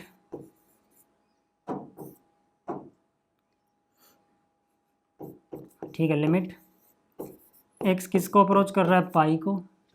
यहाँ पे एफ ऑफ एक्स क्या है, x² minus sine x plus 5, है ना। पाई पुट करने पे कोई अनडिफाइंड जैसा तो बन नहीं रहा, तो पुट कर सकते हो, तो सीधा आएगा पाई, मतलब अनडिटरमिनेट फॉर्म नहीं बन रही, ठीक है। तो यहाँ से pi minus sine pi plus 5, sine pi 0 हो गया, तो फिर से कितना आ गया, पाई² प्लस 5। तो यहाँ से आप क्या बोल पा रहे हो, यहाँ से आप कह रहे हो कि यार देखो यहाँ पर, है ना, इसका मतलब क्या, यहाँ पर limit x goes to pi f x बराबर आ रहा है एफ ऑफ पाई की, और ये फाइनाइट चीज़ आ रहे हैं, तो इसका मतलब क्या है कि जो फलन है x बराबर पाई पर संतत है।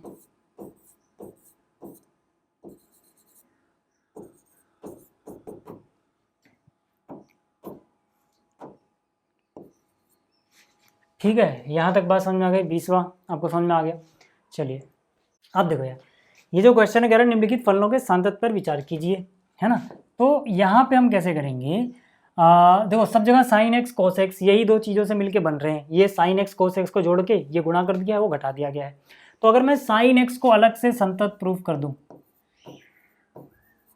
और कोस एक्स को अलग से संतत प्रूफ कर दूं, तो हमने प्रॉपर्टी पढ़ी हुई है अलजेब्रा में इनके, कि अगर मान लो एक, जैसे साइन एक्स को मैं मान लेता हूँ, मैंने लिखा यहाँ पे माना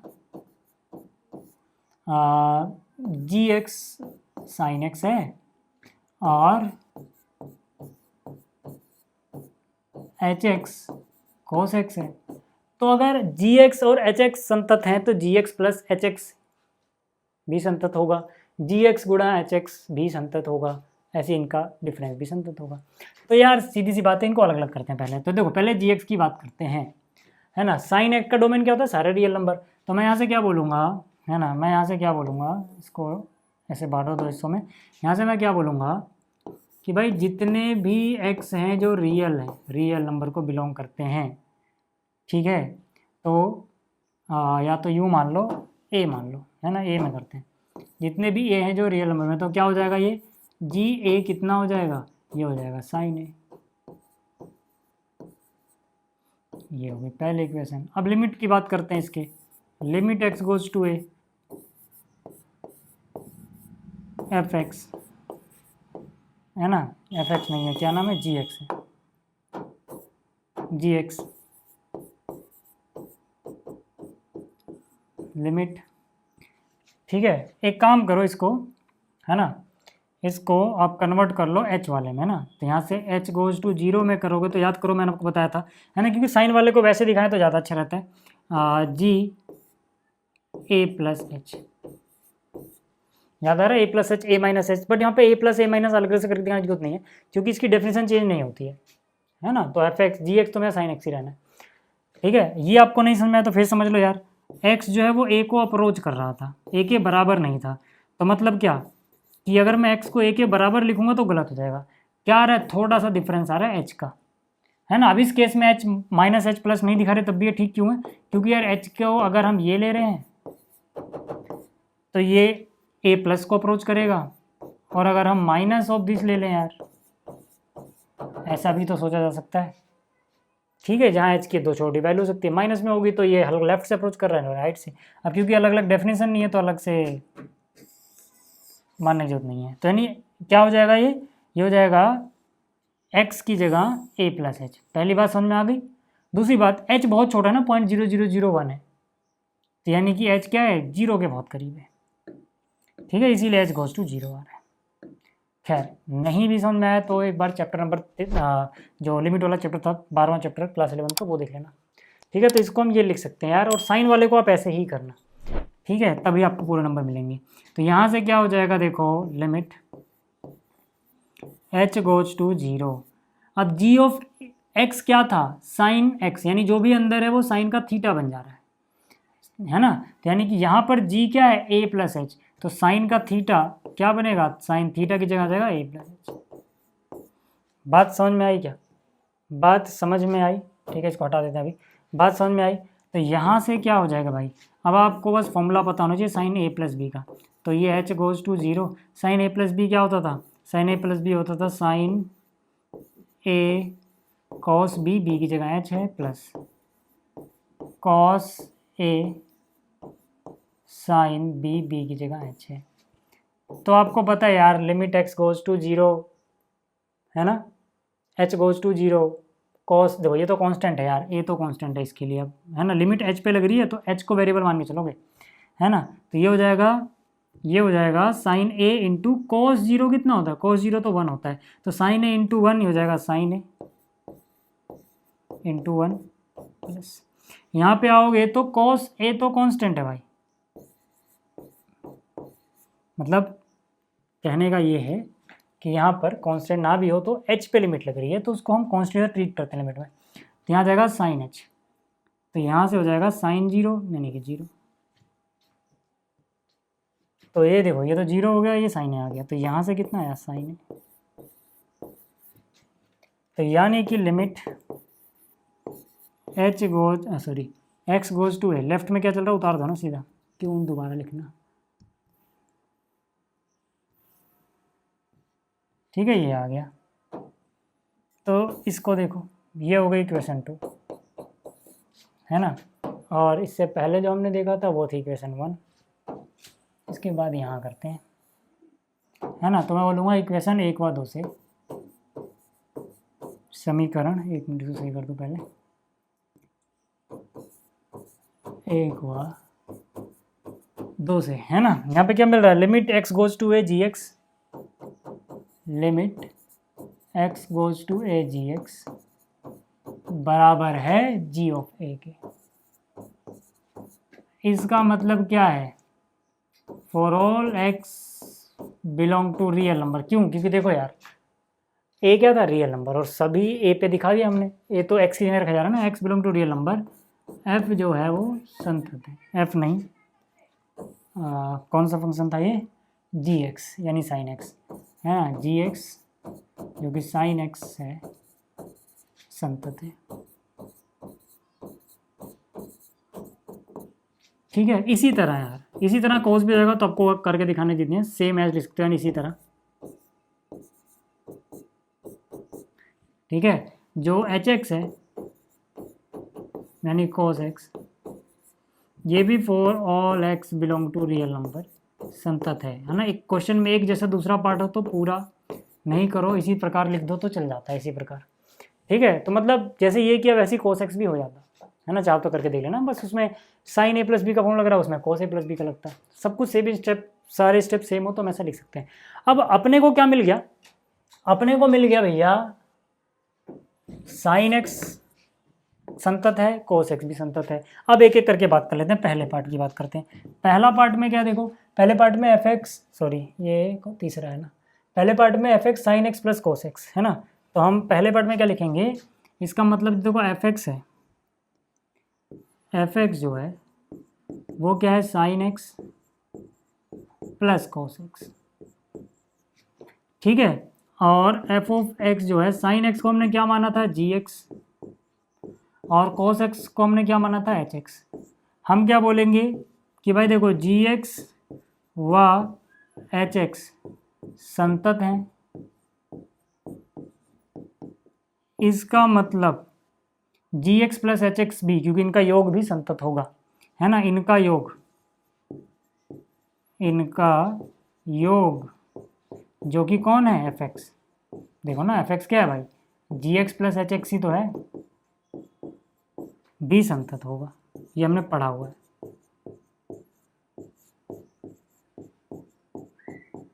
है ना, for all x belong to real number. ये हमने पढ़ा हुआ, बात समझ में आ गई, बात समझ में आ गई, ठीक है। देखो इसका स्क्रीनशॉट ले लो, फिर दूसरे और तीसरे पार्ट में भी यही लिखना है यार, बस वहाँ पे योग था, यहाँ पे डिफरेंस है भाई, है ना। तो मैं करके दिखा देता हूँ दूसरा, है ना। बी पार्ट क्या है, बी पार्ट क्या है, बी पार्ट सॉरी यहाँ पे नहीं, पीछे बी पार्ट में क्या है, f x sine x minus cos x, ठीक है। तो बी पार्ट में क्या है, f of x is equal to sine x minus cos x, है ना। तो ये हो जाएगा एफ ऑफ एक्स, ये क्या है जी एक्स, ये क्या है एच एक्स। अब हमें पता है कि जी एक्स व एच एक्स जो भी हमने भी देखा, ये हमने संतत प्रूफ कर दिया भाई, संतत है। इसका मतलब जी एक्स माइनस एच एक्स जो इस केस में एफ एक्स है, ये संतत होगा, है ना। इसका मतलब क्या है कि जो एफ एक्स, है ना, एक काम करते हैं,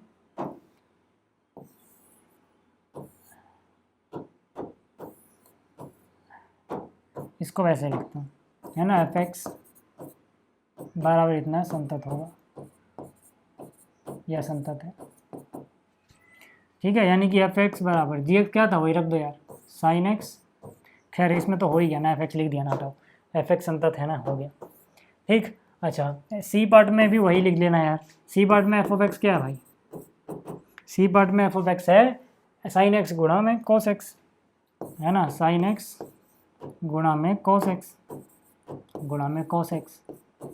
तो फिर से यार वही कहानी यहाँ छाप देना वैसे ही, ठीक है, मतलब यहीं लिख ही दे रहा हूँ मैं,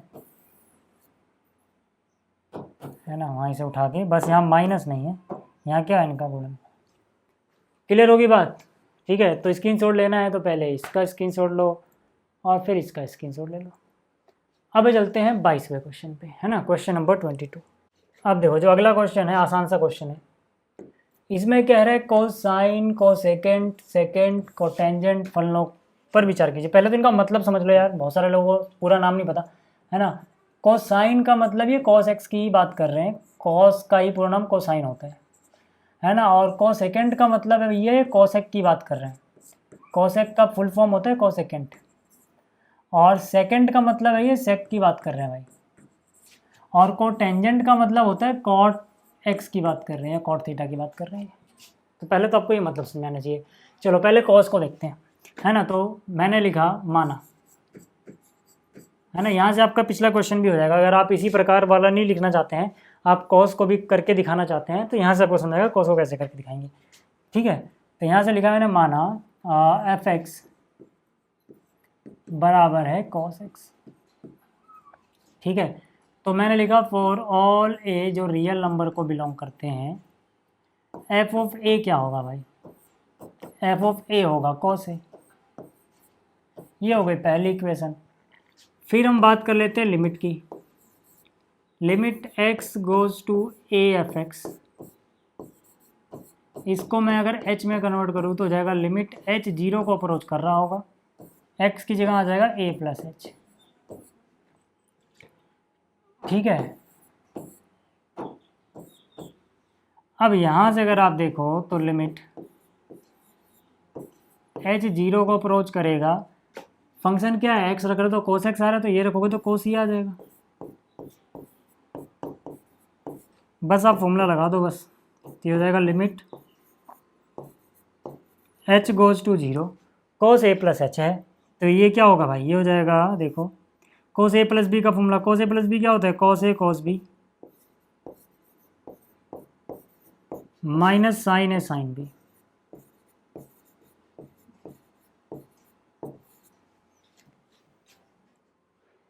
अब यहाँ से अगर हम देखें तो कितना है ना, लेफ्ट में जो चल रहा है वो लिख दो पहले तो,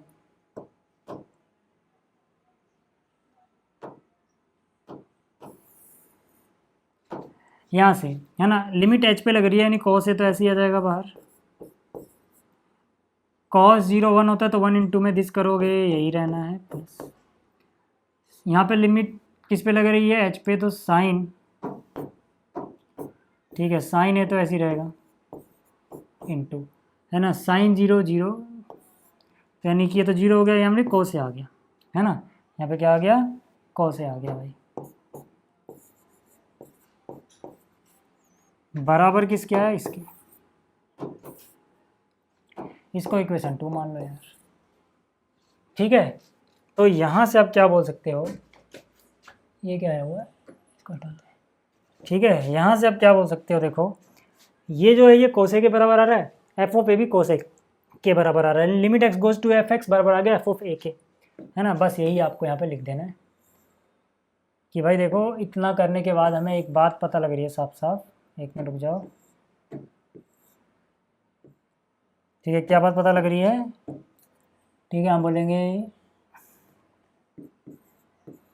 1 व 2 से। अब आप कहोगे कि एक मिनट रुक जाओ, हाँ कॉस था ना, ठीक है ठीक। अब देखो यहाँ पे मैं क्या बोल सकता हूँ कि एफ एक्स पे जब हमने लिमिट लगाई थी एक्स गोज टू ए, ये बराबर आ गया एफ ऑफ ए के, है ना। इसका मतलब क्या है, इसका मतलब for all x belong to A, जो एफ एक्स यानी कॉस एक्स है संतत है वो, है ना। कॉस एक्स जो है वो संतत है, बात समझ में आई। अब देखो यार, जैसे ही कॉस हो गया ना भाई, आप सीधा लिख सकते हो इसी प्रकार साइन वाला बिल्कुल सेम होता है, कोई अलग स्टेप है ही नहीं उसमें। अब साइन की जरूरत बाद में पड़ने वाली है, भले यहाँ पे साइन के बारे में से बोला नहीं है ना, बट साइन निकल जाएगा तो इन दोनों में हेल्प करेगा वो, तो इसीलिए मैंने कहा इसी प्रकार साइन एक्स भी संतत होगा, क्योंकि सारे स्टेप सेम ही होंगे यार। तो आप इसी प्रकार लिख सकते हो। अब देखो एक एक करके बात करते हैं। देखो कॉस को तो हमने दिखा दिया, कॉसेक की बात करते हैं, है ना, कॉसेक एक्स, ठीक है। अब कॉसेक एक्स बराबर क्या होता है, 1/sin x। बस याद रखना है कि साइन एक्स 0 ना हो। साइन 0 कहाँ पे होता है, एक्स जब n पाई होता है, तो यानी कि एक्स जो है वो n पाई नहीं होना चाहिए। ये आपने क्लास 11th में सीखा है भाई। साइन एक्स 0 कहाँ पे होता है यार, जब एक्स जो हो पाई का गुणा दे जाए, n पाई आ जाए, यानी कि एक्स n पाई ना हो, ये ठीक है। अब आपको पता है कि देखो ये भी तो कोई फलन मान सकते हो, है ना। ऐसे मान लो ना कि आपने मान लिया, मान लो क्या क्या माना हमने इसमें, एफ मानो ना। आप यूँ मान लो कि जी मानते, चलो g1x 1 है, तो ये क्या है भाई, ये तो कांस्टेंट फंक्शन है ना, अचर बहुपद फलन, तो ये तो सतत ही होगा, ठीक है। तो हम बोलेंगे सतत है, सतत है ना, अचर बहुपद फंक्शन है। और जो नीचे लिखा हुआ है साइन एक्स, ये भी सतत है, ये तो हमने ऊपर ही प्रूफ किया अभी, साइन एक्स भी सतत होगा। तो आपको पता है कि अगर एक फंक्शन सतत हो, नीचे वाला फंक्शन ना, जी एक्स को कुछ बोल देता हूँ, हाँ इसी प्रकार वो हमने क्या माना था, एफ एक्स माना था, इसको मैं जी एक्स बोल देता हूँ। रुको एक मिनट, अभी आपको क्लियर हो जाएगा सारा, यानी जी एक्स भी सतत होगा। इसको मैं एच में लेके चलता हूँ, ये माना मैंने एच एक्स, 1 क्या है भाई, एच एक्स है, एच एक्स 1 क्या है, एच एक्स, यानी कि जो ऊपर वाला फंक्शन है ये आ गया, सतत है। तो इसका मतलब देखो कॉसेक एक्स क्या हो गया,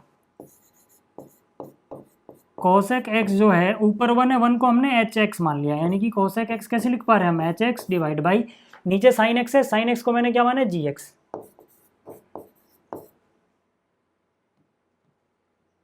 ठीक है। और हमें पता है कि एच एक्स भी सतत है, जी एक्स भी सतत है, इसका मतलब है ना, क्योंकि ये सतत है। एक मिनट रुक जाओ, ये बाद में लिखते हैं, ये पहले लिखो।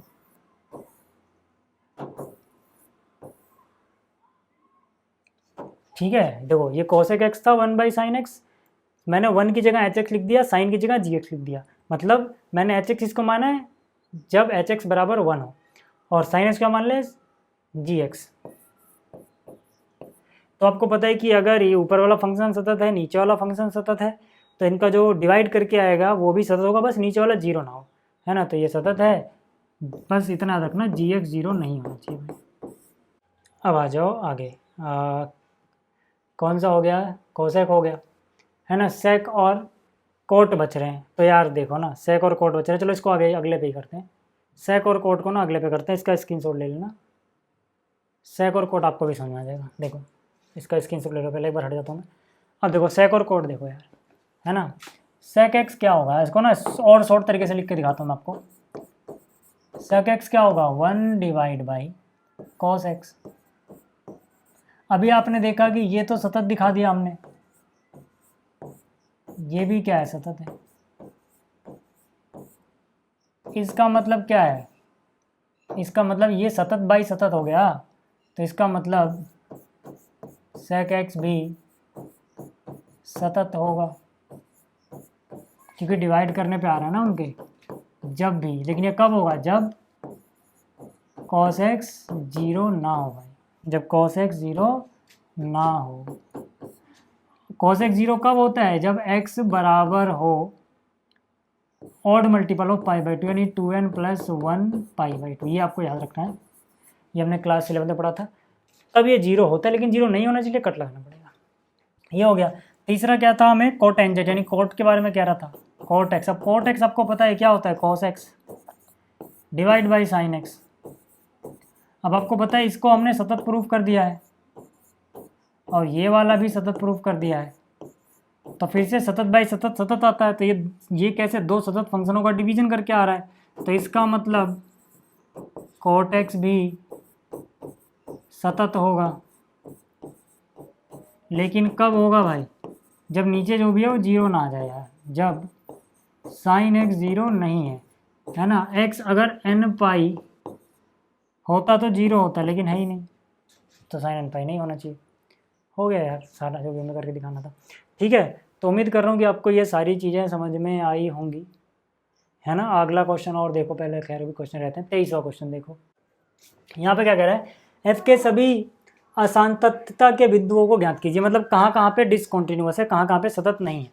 तो केस की बात करते हैं, है ना। पहला केस, अलग अलग केस बनेगा इसमें। केस फर्स्ट, ठीक है। फर्स्ट केस में क्या, जब एक्स छोटा है ना, जब एक्स छोटा है जीरो से, तब सोचो एफ ऑफ एक्स की वैल्यू क्या होगी। तब एफ ऑफ एक्स की वैल्यू होगी sine x divide by x. अब जाहिर सी बात है यार, अगर एक्स छोटा है जीरो के, तो पक्की बात है ना यार कि एक्स जीरो के बराबर। इसका मतलब ये भी समझ सकता हूँ, मैं लिख देता हूँ अलग से। इसका मतलब एक्स जीरो के बराबर तो नहीं है, छोटा है तो बराबर, छोटी चीज़ भी तो बराबर नहीं हो सकती ना। क्यों लिख रहा हूँ अलग से, क्योंकि जो नीचे होता है वो जीरो के बराबर नहीं होना चाहिए भाई, वो तो ऑलरेडी क्लियर हो रहा है यार, है ना। अब यहाँ पे हम बोलेंगे, देखो यहाँ पे आप यूज कर सकते हो इस चीज़ को कि साइन एक्स सतत फलन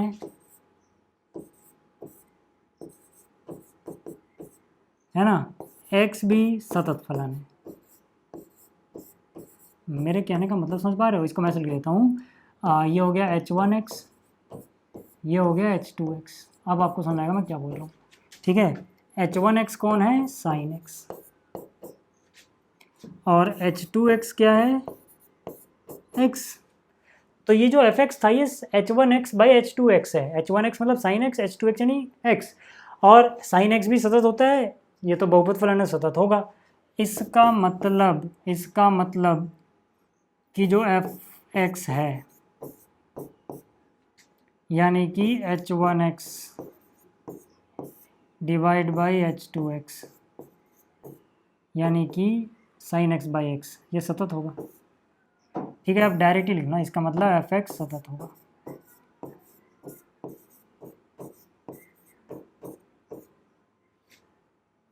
ठीक है, लेकिन ये for all x less than zero के लिए ही केस था, तो लिखना पड़ेगा। बात समझ में आ गई, देखो ना, ऊपर वाला सतत नीचे वाला सतत। यहाँ पे ऐसे क्वेश्चन में आपको साइन को अलग से दिखाने की जरूरत नहीं है, आप याद रखना साइन एक्स सतत होता है, ठीक है। ये हो गया एक केस। अच्छा, केस 2 की बात करते हैं। जब x जीरो से बड़ा है तब एफ ऑफ एक्स क्या होगा, x प्लस 1। अब आपको पता है ये बहुपद फलन है यार, इसका मतलब सतत होगा। किसके लिए, for all x greater than zero. अब एक ही केस बचता है भाई इक्वल वाला, उस केस की बात कर लेते हैं। x बराबर जीरो पर, अब आपको पता है जीरो माइनस जीरो प्लस करते ही डेफिनेशन चेंज होगी भाई, है ना। तो हम क्या करेंगे, क्या LHL RHL अलग से निकालेंगे? लिमिट की जब बात करेंगे तो अलग से निकालेंगे क्या? नहीं, क्योंकि देखो जब आप 0 माइनस करोगे या 0 प्लस करोगे, दोनों को, है ना, दोनों केस में क्या, अच्छा चलो निकालेंगे यार एक तो, ठीक है। तो यहाँ पे तो LHL RHL निकालना पड़ेगा अपने को, क्योंकि भाई 0 से छोटे पे अलग डेफिनेशन मिले, 0 से बड़े पे। तो limit x goes to 0 minus fx, तो ये हो जाएगा limit x goes to 0 minus f of x, क्या आएगा भाई 0 में से छोटे पे साइन x बाई एक्स, ठीक है। और ये कितना होगा, ये होगा 1। आप कहोगे ऐसा कैसे हो गया? क्योंकि ये आपने क्लास 11 में फॉर्मूला पढ़ा हुआ है भाई, फॉर्मूला है अपने पास, याद रखना। ये हमने क्लास 11 में पढ़ा था, limit h goes to 0 sine h by h is 1, ये हमने फॉर्मूला पढ़ा हुआ है। यहाँ तक बात समझ आ रही है? यानी ये तो 1 हो गया। और अगर मैं RHL निकालूँ तो limit x goes to 0 plus fx, limit x goes to 0 plus 0 से हल्का सा बड़ा तो x प्लस 1 आ जाएगा। अब लिमिट डायरेक्ट पुट करोगे 1 मिल जाएगा। यहाँ तक तो ठीक है। अब अगर लिमिट एग्जिस्ट कर रही है तो भैया हमें फंक्शन भी निकालना पड़ेगा। फंक्शन की वैल्यू 0 पे क्या आ रही है, f ऑफ 0।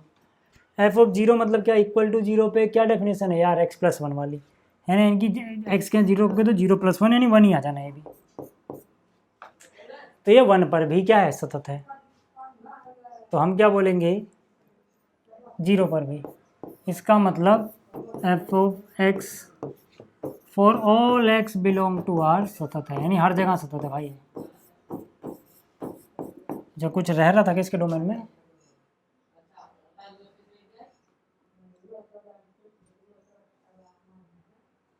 नहीं, ठीक है, हर जगह ही सतत है। देखो 0 से छोटे पे यहाँ पे आ गया था, 0 से बड़े वहाँ पे, 0 पे यहाँ पे, यानी हर जगह ही सतत है भाई। ठीक है, इसका स्क्रीनशॉट लेना है तो इसको थोड़ा सा छोटा कर देता हूँ।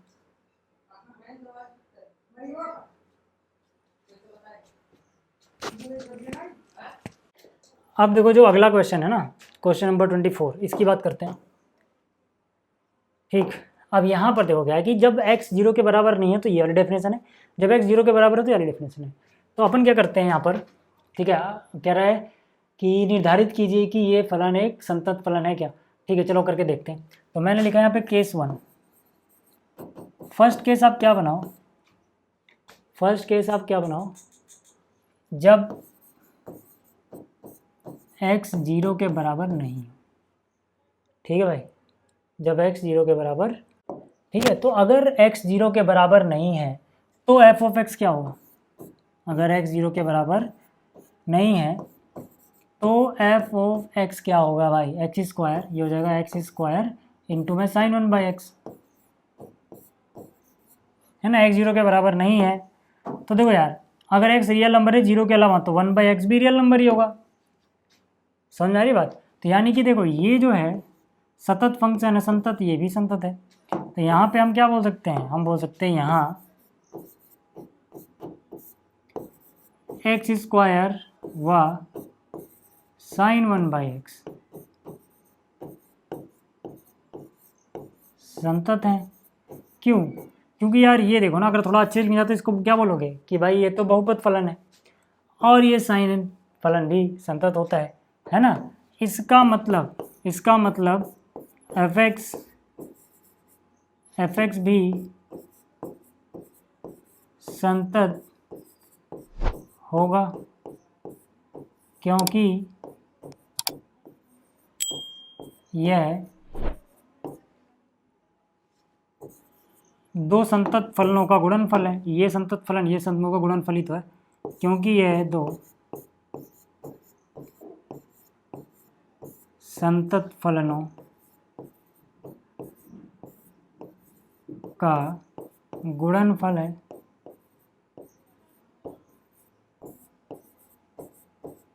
तो इस केस में तो ये हो गया, ठीक है। अच्छा, दूसरे केस की बात करें, अगर हम केस 2 की बात कर लेते हैं। x बराबर 0 पर। अब आपको पता है कि यहाँ पे हमें लिमिट वाला तरीके से करना पड़ेगा, है ना। ठीक है, f बराबर 0 पे f ऑफ 0 तो 0 है, चलो ये हो गई एक इक्वेशन। लेकिन अब हमें लिमिट भी निकालनी पड़ेगी। Limit x goes to 0 fx। 0 minus 0 plus क्यों नहीं निकाल रहे? देखो भाई, जब 0 माइनस निकालो 0 प्लस निकालो, दोनों का यही मतलब निकलता है कि 0 के बराबर तो नहीं होता है। 0 के बराबर तो नहीं होता है, और 0 के बराबर जब नहीं है तो उसमें फंक्शन की एक ही डेफिनेशन रह रही है। मतलब क्या कि अगर आप 0 को लेफ्ट से अप्रोच करोगे तब भी 0 के बराबर तो नहीं है x, तो भी यही फंक्शन रहेगा। राइट से अप्रोच करोगे तो भी रहेगा। जब मैंने कहा अलग अलग डेफिनेशन ही नहीं मिल रही तो लिमिट अलग अलग निकालने की जरूरत ही नहीं है, सीधा ही निकालो। तो ये क्या हो जाएगा? ये हो जाएगा limit x goes to 0 f of x क्या हो जाएगा? x स्क्वायर इंटू में क्या है? साइन 1/x, है ना, x स्क्वायर साइन 1/x। ठीक है, अब अगर मैं लिमिट निकालूं तो देखो, ध्यान से देखना, x स्क्वायर तो ये हो जाएगा 0 का स्क्वायर गुणा में, ध्यान से देखना। अब ये थोड़ा समझने वाली इंटरेस्टिंग चीज़ है, इसको जरा ध्यान से देखो।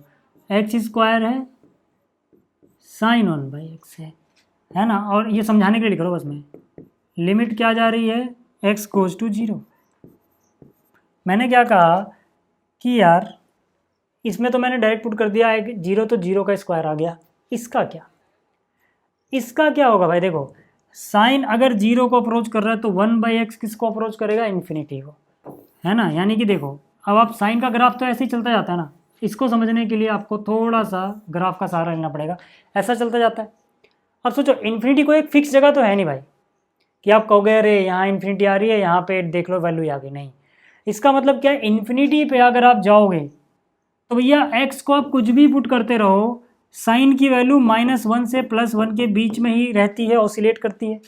अब इन्फिनिटी कोई एक नंबर नहीं है भाई फिक्स, तो वहाँ पे आप देखोगे इन्फिनिटी पे तो वैल्यू -1 से +1 के बीच में ही कहीं ना कहीं ऑसिलेट कर रही होगी, है ना। तो यानी कि ये जो वैल्यू रहेगी ये फाइनाइट रहेगी, है ना। ये -1 से लेके 1 तक ही कहीं ना कहीं ऑसिलेट कर रही होगी भाई। ठीक है, ये -1 से 1 तक ही कोई वैल्यू हम बता नहीं सकते भाई, क्योंकि इन्फिनिटी पे हम जा नहीं सकते ना। हमें क्या पता इन्फिनिटी पे क्या होगा, लेकिन इतना पक्का है ग्राफ से कि अगर साइन x है भाई तो उसका ग्राफ यही होता है। क्या फर्क पड़ता है कि यहाँ पे अगर ये 1/x आ गया, 1/x होगा तो 1/x भी तो रियल ही नंबर है, ग्राफ तो वैसे ही बनेगा। x अगर रियल नंबर है तो 1/x भी रियल होगा, 0 को छोड़ के, x 0 ही नहीं। ठीक है ना। तो यहाँ पे हम क्या बोलेंगे, यहाँ पे हम, क्योंकि 0 को अप्रोच कर रहे हैं, यहाँ पे हम क्या बोलेंगे, क्या ये इन्फिनिटी पे ना वैल्यू कहीं ना कहीं -1 से +1 के बीच में ऑसिलेट कर रही होगी। ठीक है, यानी कि ये फाइनाइट चीज़ है कोई। बस हमें देखो कहने का मतलब क्या, मैं सिंपली बता दूं कि यार देखो, x अगर 0 होता तो 1/0 इन्फिनिटी को पास होता, हालांकि इन्फिनिटी को तो कभी भी हम पा ही नहीं सकते, तो तब भी वो अप्रोच ही होता। यहाँ भी कह रहा है x 0 को अप्रोच करेगा तो 1/x इन्फिनिटी को अप्रोच करेगा। पहली बात समझ में आ गई? नहीं समझ में आया तो सिर्फ इतना समझो कि 1/x इन्फिनिटी को अप्रोच करेगा, यानी कि x पे आप चलते जाओ इन्फिनिटी पे, भाई कहीं भी जाओगे हमें set of value of y लेनी है ना, तो y तो -1 से 1 के बीच में मिलेगा कहीं ना कहीं, मतलब फाइनाइट ही चीज़ मिल रही है ना। तो 0 इंटू में समथिंग फाइनाइट 0 होता है, ये बस समझाना था आपको, है ना। 0 इंटू में समथिंग फाइनाइट क्या होता है? 0 ही होता है। ठीक है, तो इसकी जो वैल्यू मिलेगी भाई, इसकी वैल्यू -1 से 1 के बीच में मिलेगी। ठीक है, -1 से 1 के, इसको आप ऐसे लिखो बल्कि, ठीक है, इसको आप ऐसे लिखो कि ये जो वैल्यू है ये क्या मिल रही है, ये कहाँ से कहाँ तक मिल रही है? -1 से 1 तक कुछ आ सकता है भाई, जो भी नंबर आए उसको 0 स्क्वायर से गुणा करोगे 0 हो जाना यार। अब आप देखोगे ये चीज़ दोनों 0 दे रही हैं, मतलब क्या कि limit x goes to 0 fx बराबर आ रहा है f ऑफ 0 के। इसका मतलब x बराबर 0 पर भी जो फलन है वो सतत है। तो ये हर जगह ही सतत है ना, हर जगह ही सतत है। तो कुल मिला के हम क्या बोल सकते हैं, कुल मिला के केस 1 केस 2 से, अतः for all x belong to R f सतत है। क्यों लिखा है ऐसा? क्योंकि देखो 0 पे यहाँ पे चेक हो गया, और जब 0 नहीं था तो यहाँ पे चेक हो गया, यानी 0 हो या ना हो, दोनों केस मिला के हम बोले तो कुछ भी रियल नंबर हो, फलन सतत है। ठीक है, यहाँ तक अगर बात समझ में आ गई है तो अब चलते हैं 24वें क्वेश्चन पे और 25वें पे। 25वां ये रहा यार। 25वें में कह रहा है कि f के सांतत्य की जांच कीजिए जहाँ f निम्नलिखित प्रकार से परिभाषित है। तो इसमें भी दो केस बनेंगे यार। केस वन जब x बराबर नहीं है 0 के तो f ऑफ x क्या है भाई? तो f ऑफ x है sin x minus cos x। हम बोलेंगे यार sin x सतत फलन होता है, ये भी संतत फलन होता है, इसका मतलब fx भी संतत होगा।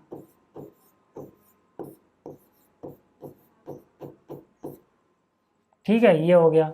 अब दूसरा केस क्या बनेगा भाई? केस 2। ठीक है, केस सेकंड जब x बराबर है 0 के, है ना, तो f ऑफ 0 पहले निकाल के रख लेते हैं। f ऑफ 0 क्या है? -1। f ऑफ 0 क्या है? -1।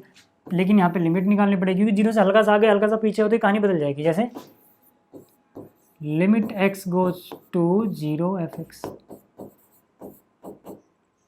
है ना, 0 नेगेटिव 0 पॉजिटिव जाओगे, हालांकि कहानी बदलने मतलब ये वाली डेफिनेशन नहीं मिलेगी, दूसरी मिलेगी। लेकिन 0 - 0 प्लस पे एक ही डेफिनेशन मिल रही है भाई, क्योंकि ये दोनों ही क्या है? 0 के बराबर तो नहीं है ना, ये दोनों ही 0 के बराबर तो नहीं है। तो 0 के बराबर नहीं में एक ही केस बन रहा है ना। तो यानी कि यहाँ पे हम क्या बोलेंगे? Limit x goes to 0 fx क्या बनेगा? जब 0 के बराबर नहीं है, अप्रोच कर रहा है ना, तो 0 के बराबर नहीं है, sin x minus cos x, sin x minus cos x। ठीक है, तो यहाँ पे 0 पुट कर लो यार। sin 0 0 होता है, cos 0 1 होता है, नहीं यहाँ -1 आ रहा है, यहाँ -1 यहाँ भी -1। ठीक है, तो हम बोल सकते हैं कि यार limit x goes to 0 fx बराबर आया f ऑफ 0 के। ठीक है, इसका मतलब है ना, इसका मतलब f0 -1 आया था, ये भी -1 है, इसका मतलब 0 पर भी, है ना, x बराबर 0 पर भी फलन सतत है। ठीक है ना, 0 पर फलन सतत है। तो कुल मिला के हम क्या बोल सकते हैं? यहाँ पर 0 पर भी सतत है, जब 0 नहीं था तब भी सतत है। इसका मतलब क्या है? For all x belong to R फलन सतत है। केस 1 केस 2 से ऐसा भी लिख सकते हो, फ्रॉम केस 1 एंड 2। ठीक है, तो उम्मीद कर रहा हूँ आपको ये सारे क्वेश्चन समझ में आ गए होंगे। स्क्रीनशॉट लेना तो ले लो, PDF आपको टेलीग्राम पे मिल जाएगा। बाकी बचे हुए जो क्वेश्चन है ना, स्क्रीनशॉट ले लो। ठीक है, बाकी बचे हुए जो क्वेश्चन है वो अगले लेक्चर में अपन देख लेंगे। तो इस लेक्चर को देखने के लिए धन्यवाद, थैंक यू।